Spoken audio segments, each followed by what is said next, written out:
Drama की शुरुआत हमारी फीमेल लीड जिया से होती है, जो कि अपने ब्लाइंड डेट को कह देती है कि वो जाकर अपनी मॉम को बोल दे कि वो उसे बिल्कुल भी पसंद नहीं आया और वो उससे शादी नहीं करने वाली।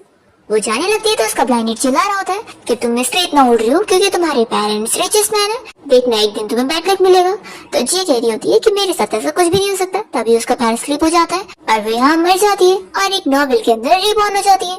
जब उसे होश आता है तो उसके सामने एक लड़का फैंग उससे अपनी फीलिंग्स कन्फेस कर रहा होता है और कसम खा रहा होता है कि अगर वो उसकी गर्लफ्रेंड बन जाएगी ना तो वो उसे हमेशा से अच्छे से ट्रीट करने वाला है। जी उसका नाम सुनते के साथ ही सोच पड़ जाती है कि ये तो उसकी नॉवेल का कैरेक्टर है जिस नॉवेल को वो कल रात पढ़ रही थी।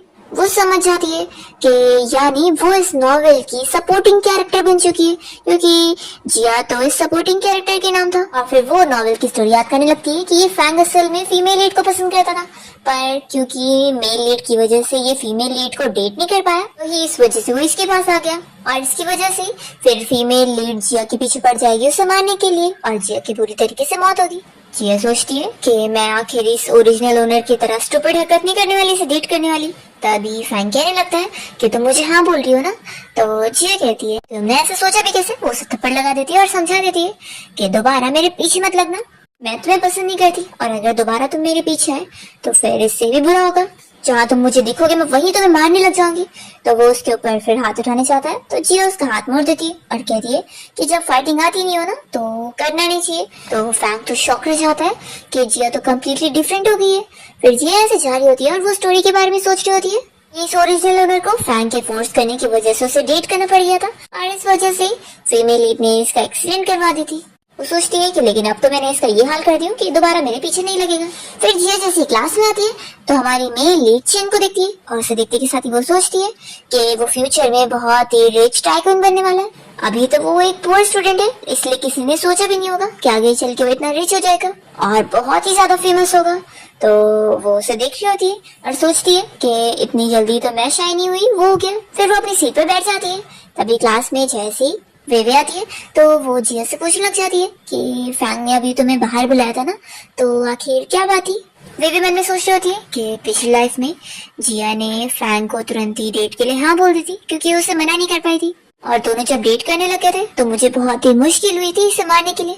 लेकिन अब इस लाइफ में रिबॉर्न होने के बाद ये एक्स्ट्रा पावर मिल गई है तो अब तो मैं इसे जल्दी सबक सिखाऊंगी। जिया अब इस वेवे को देखकर समझ जाती है कि ये इस नॉवेल की फीमेल लीड है जिससे उसे खतरा है। तभी बेबी की फ्रेंड जिया तो जिया को चिल्लाने लगती है कि तुम्हें सुनाई नहीं दे रहा है, बेबी तुमसे कितना अच्छे से बात कर रही है और तुम ओके इसे इग्नोर कर रही हो।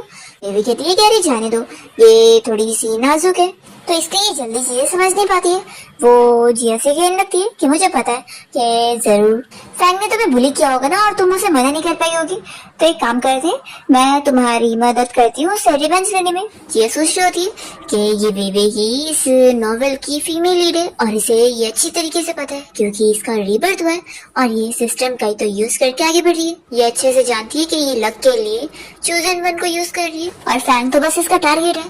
तो अगर इसे अभी मैंने बता दी ना कि फैंग ने मुझसे अपनी फीलिंग्स कन्फेस किया तो ये फिर पक्का मुझे अभी गला दबा के मार देगी। तभी जैसे क्लास में फैंग आता है तो वो वे उससे बहुत अच्छे से बात करने को कहती है, पर वो बहुत गुस्से में उसे इग्नोर करते हुए जाकर अपना बैठ जाता है।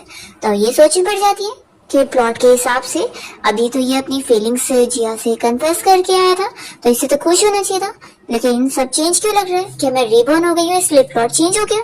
वो सोचती है कि लेकिन चाहे जो भी हो जिया तो बस मेरे रास्ते के बीच की काट है और फैंग को तो मैं परस्यू करके रहूंगी। जिया बेबी को ऐसे गुस्से में देखकर समझ आती है कि पक्का ये मुझ पे गुस्सा हो रही है और ये अब मुझ पे नजर रखने वाली है। लगता है इतनी जल्दी मैं इस प्लॉट से बच नहीं पाऊंगी तो मुझे उसका रास्ता निकालना पड़ेगा ताकि मैं सेफ हूँ। फिर वो पीछे शेन की तरफ देखती है और डिसाइड करती है कि मुझे मेरा सेफ प्लेस मिल गया।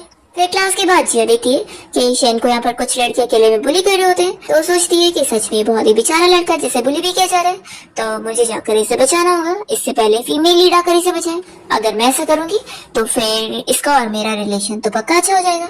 फिर जैसे ही सभी लड़के यहाँ पर शेन को मारना शुरू करते हैं तो उन्हें चिल्लाती है कि छोड़ो उसे और फिर जल्दी से आकर उन सभी को मार मार के उन्हें सबक सिखा देती है और शेन को बचा लेती है। जैसे ही शेन उसे देखता है तो उसे देखते रह जाता है और वो याद करने लगता है कि इससे पहले तो जिया जब क्लास में उसे बुलाने भी आती थी कि टीचर ने उसे बुलाया तो इतना स्लो बोलती थी कि बाकी